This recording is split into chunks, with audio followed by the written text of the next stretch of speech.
ज़्यादातर देखा गया है कि कपल थेरेपी में बहुत ज़्यादा इंटरवेंशन रहती है आउटसाइड पार्टीज़ की, यानी कि रिश्तेदारों की इन्वॉल्वमेंट की वजह से भी आपस में दाम्पत्य जीवन जो है वो बहुत ही परेशान रहता है।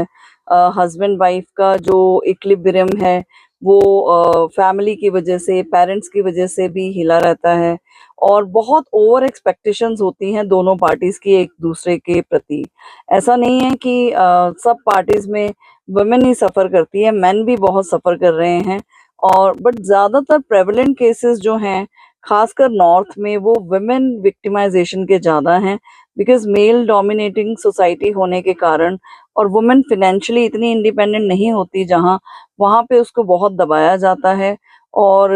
कोशिश की जाती है कि हम जितना ट्रॉमेटाइज़ कर सकें तो क्योंकि वो इतनी पावरफुल पोजीशन में नहीं होती, तो बहुत सारे केसेस में ऐसा होता है कि शादियाँ टूट जाती हैं और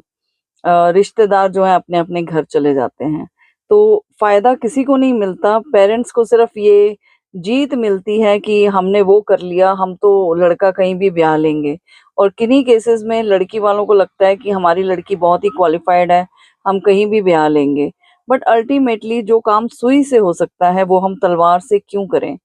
अगर अंडरस्टैंडिंग आ जाए, जब 2 सोल्स मिलती हैं, तो उसका मतलब होता है कि वो अपग्रेड होने के लिए एक-दूसरे से लेसन सीखने के लिए आई हैं। तो फैमिलीज़ को बहुत ज़्यादा इन्वॉल्व नहीं करके आप काउंसलिंग लीजिए। कपल काउंसलिंग बहुत ही पावरफुल टूल है, जिसमें हस्बैंड-वाइफ दोनों की अलग-अलग काउंसलिंग होती है, फिर परिवार के साथ भी होती है। परिवार को आप इन्वॉल्व नहीं करना चाहते, तो बेसिक लेवल पे दोनों के साथ ही काउंसलिंग्स होती हैं और 5-6 महीने भी लगते हैं, लेकिन हेवी डिवोर्सेस और कोर्ट केसेस में धक्के खाने से अच्छा है कि आप 5-6 महीने काउंसलिंग्स को दे दें और अपनी अंडरस्टैंडिंग बिठा लें और इन चीज़ों को रिज़ॉल्व करें, अपने बच्चों के लिए या आने वाली जनरेशन के लिए, उनको इस ट्रॉमा से बचाएँ।